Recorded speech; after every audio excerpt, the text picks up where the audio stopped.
Hi hello అందరికి నమస్తే. నేను జర్నలిస్ట్ రవీందర్. తెనాలిలో ముగ్గురు యువకులను నడి రోడ్డు మీద లాఠీలతో కొట్టిన సిఐ రాములు నాయక్ అందరూ గుర్తుండే ఉంటారు. ఆ వ్యక్తి అలా నడి రోడ్డు మీద కొట్టినప్పుడు ఇది తప్పు అని ప్రశ్నించినటువంటి వైసీపీని కొంతమంది మీడియా ఒక వర్గం ఇంత కూడా నానా బూతులు రకరకాలుగా తిట్టి క్రిమినల్కి సపోర్ట్ చేస్తావో మీది క్రిమినల్ పార్టీ అని రకరకాలుగా తిట్టారు. కానీ అప్పుడు జగన్మోహన్ రెడ్డి గారు కానీ చాలామంది కానీ ఏమన్నారు, వాళ్ళు తప్పు చేస్తే చట్టపరంగా శిక్షించండి, అంతేగాని ఇలా నడి రోడ్డు మీద కొట్టడం కరెక్ట్ కాదు అని మాత్రమే ప్రశ్నించారు. ఈ కిరాక్ ఆర్పి లాంటి వాళ్ళైతే వీడియో చేసి అది ఆ కానిస్టేబుల్ మీద దాడి చేసినటువంటి ఘటనలు అవన్నీ వివరిస్తూ ఎందుకు కొట్టకూడదు, ఇంతకన్నా దారుణంగా కొట్టాలి, బట్టలు ఇప్పదీసి కొట్టాలి, ఇలాంటి వాళ్ళకు జగన్మోహన్ రెడ్డి సపోర్ట్ చేస్తారని చెప్పి జగన్మోహన్ రెడ్డి గారిని కానీ మాట్లాడినటువంటి వ్యక్తులను కానీ వైసీపీ పార్టీ లీడర్స్ని కానీ నాలాంటి వాడు ఎవరైనా ఇది తప్పు అని ప్రశ్నిస్తే కానీ అమ్మ నా బూతులు తిట్టారు. నోటికి ఎంత వస్తే అంత తిట్టి ఏమైంది, ఇప్పుడు కట్ చేస్తే కర్మ అంటారు. అందుకే జగన్మోహన్ రెడ్డి గారు చాలా సందర్భాల్లో చెప్తూ ఉంటారు, భగవంతుడు అనేవాడు చూస్తూ ఉంటాడు, నీతిగా ధర్మంగా ఉంటే వాళ్ళకి భగవంతుడు శిక్ష వేస్తాడు అని చెప్పి. సో ఇప్పుడు ఏదైతే వైసీపీ పార్టీ వాళ్ళు కానీ మిగతా వాళ్ళు కానీ 2029 అధికారంలోకి వచ్చిన తర్వాత మేము చూసుకుంటాం చట్టం ముందు నిలబెడతామని చెప్పి ఏదైతే అన్నారో, గతంలో పోలీసు అధికారులకు సంబంధించి కూడా జగన్మోహన్ రెడ్డి గారు ఏదైతే చెప్పారో 2029 అధికారంలోకి రావాల్సిన అవసరం లే, ఆ భగవంతుడు అనేవాడు ఇప్పుడే చూపిస్తూ ఉన్నాడు.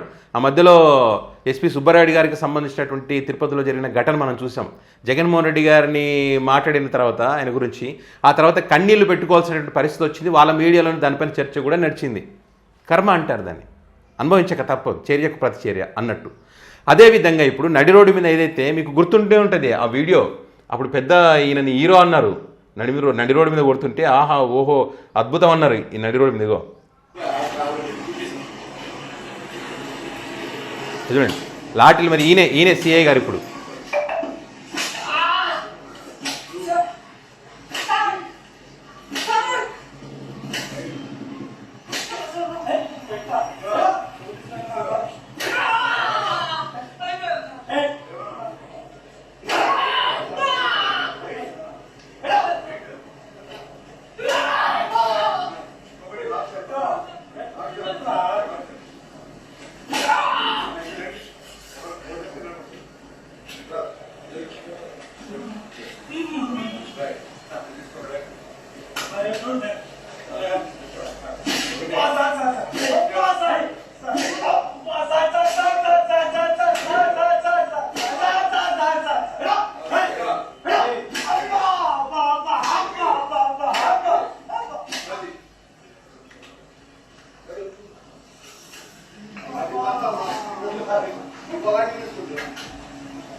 ఒకరి తర్వాత ఒకరు మార్చి కాలు పెట్టి తొక్కి ఎంత దారుణంగా కొట్టారు. వాళ్ళు చేసిన తప్పేందంటే ఒక కానిస్టేబుల్ని ఏదో విధులకు ఆటంకం కలిగించారని కంప్లైంట్ ఇస్తే చేశారు చిరంజీవి అనే కానిస్టేబుల్. ఓకే, మనం ఇప్పుడు వీళ్ళని విధులకు ఆటంకం కలిగించి తప్పు చేస్తే చట్టపరంగా చర్యలు తీసుకొని ఎవరు కూడా దానికి అబ్జెక్షన్ చేయరు. అప్పుడు ఇప్పుడు ప్రతి ఒక్కరు చెప్పేది అదే.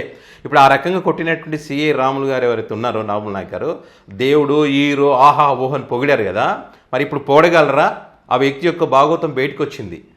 నారీ నడుమో సిఐ రాములు నాయక్ అని చెప్పి ఇప్పుడు చర్చ నడుస్తూ ఉంది.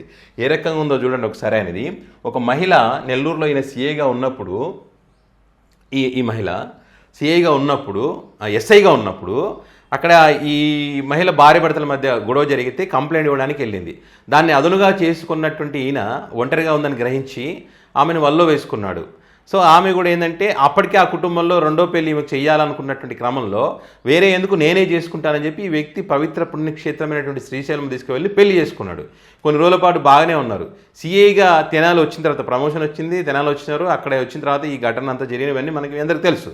ఆ తర్వాత ఈయన వ్యవహార శైలి మొత్తం కూడా మారిపోయింది. మారిపోయిన తర్వాత మరి ఈమెకు అనుమానం వచ్చింది.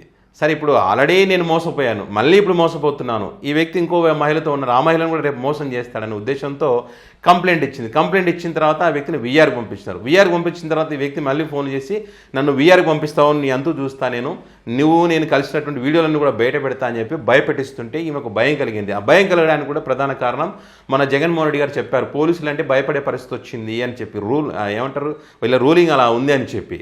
సో అదే క్రమంలో ఈమె భయపడడానికి ఇంకో రీజన్ ఏంటంటే మొన్న క్రాంతి కుమార్ ఎపిసోడ్ కానివ్వండి, అదేవిధంగా గాలి సాయికృష్ణ ఎపిసోడ్ కానివ్వండి, గంగమ్మ లాకప్, ఇట్లా కొన్ని లాకప్ డేతులు ఇవన్నీ ఉన్నాయి కదా.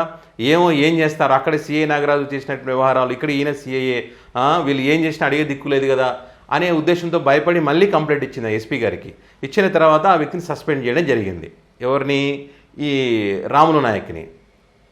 అంటే ఎవరైతే హీరో హీరో హీరో అన్నారో ఆ వ్యక్తి యొక్క భాగవతం ఏంటయ్యా అంటే ఇది ఎప్పుడు తెనాలిలో ఆ వ్యక్తి కొట్టకముందు నుంచి, ఎస్ఐగా ఉన్నప్పటి నుంచి.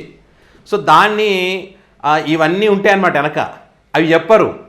ఇట్లాంటివి ఏదో జగన్మోహన్ రెడ్డి గారు ఎవరికైనా సపోర్ట్ చేస్తే చట్టపరంగా వెళ్ళాలంటే అది తప్పు బట్టి బూతులు తిడతారు.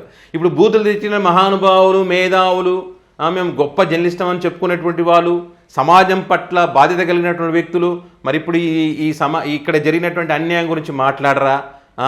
ఆర్పి కిరాక్ ఆర్పి ప్రత్యేకించి ఆ రోజు వీడియో చేసి చెప్పాడు, ఎందుకు హీరో అనకూడదు, గొప్ప పని చేశారు కదా, కొట్టొద్దా వైసీపీ వాళ్ళని ఇష్టం వచ్చినట్టు ఇప్పుడు మాట్లాడు, ఈ క్లిప్పింగ్ పెట్టి మాట్లాడు, ఏం జరిగిందో ఆ మహిళకు న్యాయం జరిగే విధంగా మాట్లాడు. మీ గవర్నమెంట్ ఉంటుంది కదా, మీరు చెప్తే వింటారు కదా. మాట్లాడగలరా? మాట్లాడే దమ్ము ధైర్యం ఉందా? చెయ్యరు. అది ఒక మహిళకు అన్యాయం జరిగితే వీడియో చేయలేరు, ఒక మహిళకు అన్యాయం జరిగితే మీ ప్రభుత్వం కూడా పట్టించుకొని న్యాయం చేయలేరు మీరు. ఇట్లాంటి మళ్ళీ జగన్మోహన్ రెడ్డి గారు తిట్టడానికి, వైసీపీ వాళ్ళని తిట్టడానికి, ఇంకోళ్ళని తిట్టడానికి మాత్రం మీకు నోర్లు వస్తాయి, అంతే కదా. మరి ఇప్పుడు మహిళనే స్వయంగా చెప్పింది బయటకు వచ్చి, నాకు అన్యాయం జరిగింది, న్యాయం చేయండి, ప్రాణహాని ఉంది తనకు తన పిల్లలకని చెప్పింది. ఎవరైనా ఏ మీడియాలోనైనా ఎవరైనా మాట్లాడుతూ ఉన్నారా? లేదు. ఆ వ్యక్తి యొక్క రాసలీలలు చూడండి ఇప్పుడు బయటకు వచ్చినాయి. మన దాంట్లో మనం కొన్ని చూపించకూడదు అనుకోండి. ఇక్కడ నడి రోడ్డు పైన ముగ్గురు యువకుల్ని లాఠీలతో చావబాదుతున్న ఇతని పేరు రాములు నాయక్.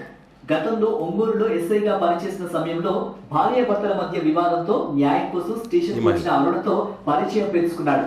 ఫోన్ లో మాట్లాడడం మొదలై ఆ పరిచయం ప్రేమగా మారిందని, తర్వాత శ్రీశైలంలో మొదటి భార్యకు తెలియకుండా తనను పెళ్లి చేసుకున్నాడని బాధితురాలు అరుణ ఆరోపిస్తోంది. తెనాలి సిఐగా బదిలీ అయిన అనంతరం రాములు నాయక్ వ్యవహారంలో మార్పు వచ్చిందని బాధితురాలు చెబుతోంది. మరో మహిళతో సంబంధం పెట్టుకున్నాడని తెలుసుకుని నిలదీయగా తనను దూరం చేసేందుకు ప్రయత్నించాడని వాపోయింది. అంతేకాదు అక్రమ సెటిల్మెంట్లు, డబ్బుల వసూళ్లకు కూడా తాను వ్యతిరేకించడంతో వేధింపులు మరింత పెరిగాయని ఆరోపిస్తోంది. అయితే ఈ వ్యవహారంపై తెనాలి డీఎస్పీకి ఫిర్యాదు చేయడంతో రాములు నాయక్ ను వీఆర్ కు బదిలీ చేశారు. అయితే వీఆర్ కు వెళ్లిన తర్వాత కూడా వేధింపులు ఆగలేదని బాధితురాలు అరుణ ఆరోపిస్తోంది.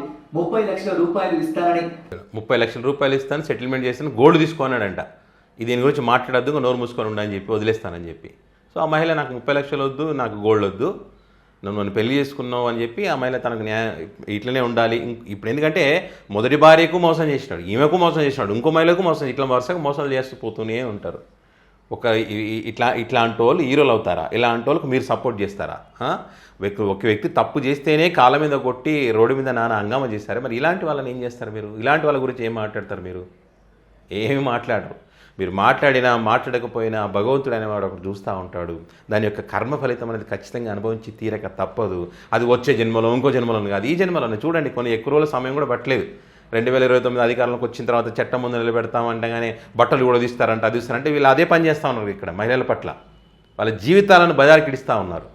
ఎమ్మెల్యేలు, మొన్న ఆ మధ్య కూడా ఒక సిఐ మల్లయ్య అనుకుంటా, వాళ్ళ యొక్క రాసలీలలు, సిఐలు పోలీస్ స్టేషన్లో చేస్తున్న మాయం చేయడాలు, అక్కడ స్టేషన్ పోయినటువంటి వ్యక్తులను రోడ్డు మీదకి వచ్చి మహిళలు న్యాయం చేయండి అంటే వాళ్ళని కొట్టడము, ఇదే కదా జరుగుతున్నది. మళ్ళీ ఒక్క మహిళ మీద చేయబడితే ఊకునేది అంటారు. ఈ చేయబడింది కదా, ఇక్కడ జీవిత నాశనం అయితే ఉన్నది కదా. మళ్ళీ వాళ్ళని ఇప్పుడు వాళ్ళు ఏంటంటే గవర్నమెంట్కి బ్యాడ్ ఏదైనా వచ్చింది అనుకోండి, జగన్మోహన్ రెడ్డి వెళ్ళి అక్కడికి పలకరించాడు అనుకోండి, మీకు న్యాయం చేస్తానని, వెంటనే మళ్ళీ ఆ మహిళ మీద ఇగో ఈ మహిళ అలాంటిది, ఇలాంటిది, కిలాడి, ఆలేడి, ఈలేడి అని చెప్పి మళ్ళీ కొత్త కథనాలు వాళ్ళ మీడియాలో సృష్టిస్తారు. చాలా తప్పండి ఇది అసలు. ఇట్లా జరిగినప్పుడు ఖచ్చితంగా స్పందించండి, న్యాయం చేయండి. సో ఇది విషయం. మరి రాములు నాయక్ ఏదైతే అప్పుడు హీరో అన్నారో, మరి ఆ హీరో నారి నడుమురాని కథ భాగవతాలు, ఆ వీడియోలు మొత్తం బయటకు వచ్చినాయి. ఇప్పుడు పబ్లిక్ అడుగుతూ ఉన్నారు, ఇప్పుడు ఏం చేస్తారు, ఈ వ్యక్తిని ఏం చేస్తారని అడుగుతూ ఉన్నారు.